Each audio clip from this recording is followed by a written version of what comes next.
দেখছি না, চোখে শুধু অন্ধকার দেখতে পাচ্ছি, আমল শিখাই দেন বা কোন একটা আমাকে বলে দেন যেটা করলে আমার কাজে আসবে, দোয়া শিখাই দেন।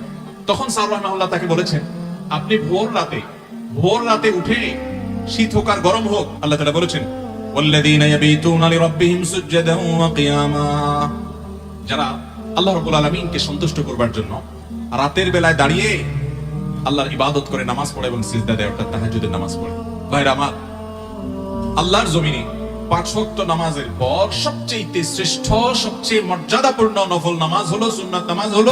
মর্যাদাপূর্ণ কোন নামাজ ফরজ ওয়াজিবের পরে আর হতে পারে? আল্লাহর অনেক প্রিয় বান্দা, অনেক সালাফ পূর্বসূরি ইসলামের ইতিহাসের মনীষীগণ বলেছেন, কেউ যদি আল্লাহর সাথে সুনিবিড় সম্পর্ক কায়েম করতে চায়, আল্লাহর সাথে একান্ত সম্পর্ক করতে চায়, আল্লাহর খুব কাছাকাছি যেতে চায়, আল্লাহর কাছে একান্তে কিছু চাইতে চায়, তাহলে তার জন্য ভোর রাতে দাঁড়িয়ে তাহাজ্জুদের নামাজ পড়ার চাইতে বিকল্প কোনো পথ খোলা নেই। মোহতারাম হাজরিন, নবী করিম সাল্লাল্লাহু আলাইহি ওয়াসাল্লাম বলেছেন, রাতের শেষ প্রহর যখন হয়, ভোর রাত যখন হয়, আল্লাহ তাআলা দুনিয়ার আসমানে নেমে আসেন এবং বান্দাদেরকে ডেকে ডেকে বলেন, তোমাদের মধ্যে কেউ ক্ষমা প্রার্থনাকারী আছো, আমি ক্ষমা করব। তোমাদের মধ্যে কেউ অসুস্থ আছো, আমি তাকে আরোগ্য দেব। শুধু চাও, অন্য সব সময় চাওয়া আর ভোর রাতে চাওয়া এক না।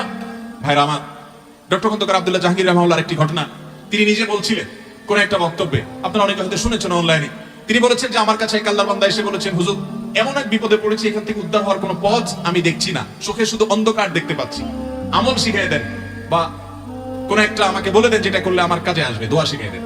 তখন স্যার রাহমাহুল্লাহ তাকে বলেছেন, আপনি ভোর রাতে উঠে, শীত হোক আর গরম হোক, আরামের ঘুম ছেড়ে ওযু করে, সুন্দর করে ওযু করে, লম্বা কেরাত দিয়ে লম্বা রুকু সিজদা করে 2 হাত তুলে এবং সিজদায় গিয়ে আল্লাহর কাছে চোখের পানি ফেলে মনের মতো করে কথাগুলো বলবেন এবং এটা নিয়মিত কয়েকদিন করতে থাকেন।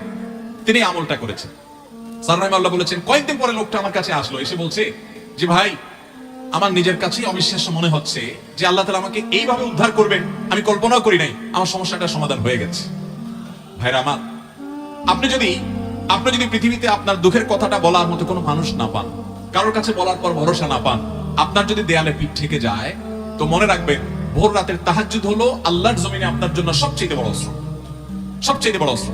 কোরআনে কারিমে আল্লাহ তাআলা এই নফল নামাজের নির্দেশ আমাদের নবীজিকে দিয়েছেন, মিনাল লাইলি ফাতাহাজ্জাদ বিহি নাফিলাতাল লাক, রাতের কিছু অংশ নফল হিসেবে তুমি পড়ো। অতএব ভাইরা আমার, তাহাজ্জুদের নামাজ এটা আজ আমাদের পড়া কঠিন হয়ে গেছে, নানা কারণে কঠিন হয়ে গেছে। সবচেয়ে বড় কারণ হলো এই ডিভাইসটা, স্মার্টফোন। এটা আমাদের পরিবারগুলোকে খান করে দিচ্ছে। এটার অনিয়ন্ত্রিত ব্যবহার যুবকদেরকে শেষ করে দিচ্ছে। এটার নিয়ন্ত্রণহীন ব্যবহার বহু যুবকের ছাত্র জীবন শেষ করে দিচ্ছে, বহু ঘর ভেঙে দিচ্ছে, বহু সংসার তছনছ করে দিচ্ছে, বহু সন্তানকে বাবা মা থেকে দূরে সরিয়ে দিচ্ছে, বহু স্ত্রীকে স্বামী থেকে দূরে সরিয়ে দিচ্ছে। এই মোবাইল ফোন আমাদের অবসর সময়গুলো নিয়ে গেছে। এটার ব্যস্ততা আমাদেরকে এত বেশি গ্রাস করে ফেলেছে যে রাতে আমরা শুইতে 12টা 1টা 2টা বাজায় দেই। সকালে ডিউটি আছে, তারপর আমরা দেরি করে শুই। অথচ নবী করিম সাল্লাল্লাহু আলাইহি সাল্লাম এশার পরে আর কোনো কাজ করা, কথাবার্তা, আলাপ সালাপ পছন্দ করতেন না। তিনি রাতে এশার আগে সব সেরে ফেলতেন, এশার পরে দ্রুত শুয়ে পড়তেন। এখন বিজ্ঞানীরা বলে এশার পরে যদি তাড়াতাড়ি শুয়ে পড়ে, অর্থাৎ রাতে যদি প্রথম অংশে মানুষ শোয়, তাহলে সেটা মানুষের বডিতে ইমিউন সিস্টেমকে স্ট্রং করে, মানুষের রোগ প্রতিরোধ ক্ষমতাকে বৃদ্ধি করে। আমার নবী সাল্লাল্লাহু আলাইহি সাল্লাম সেই 1450 বছর আগেই বলে গিয়েছেন যে রাতের প্রথম অংশে ঘুমাতে হবে। শয়তান আমাদেরকে ঘুমাইতে দেয় না, 12টা 1টা 2টা মধ্যে মোবাইল টিপাটিপি করি। তাহাজ্জুদ তো দূরের কথা, ফজর পড়াই কঠিন হয়ে যায়। ভাইরা আমার, একটা মোবাইল যদি নিয়ন্ত্রণ করতে না পারেন, ফেসবুক, ইউটিউব, টিকটকের মতো অ্যাপস গুলো যদি কন্ট্রোল করতে না পারেন, আল্লাহর কাছে জান্নাত দাবি করবেন কোন আশা? অতএব চেষ্টা করবো তো ইনশাআল্লাহ এশার পরে আর কোনো মোবাইল টিপাটিপি না ভাই, কোনো আলাপ সালাপ নাই, দ্রুততার সাথে যত তাড়াতাড়ি সম্ভব বিছানা চলে যাবেন।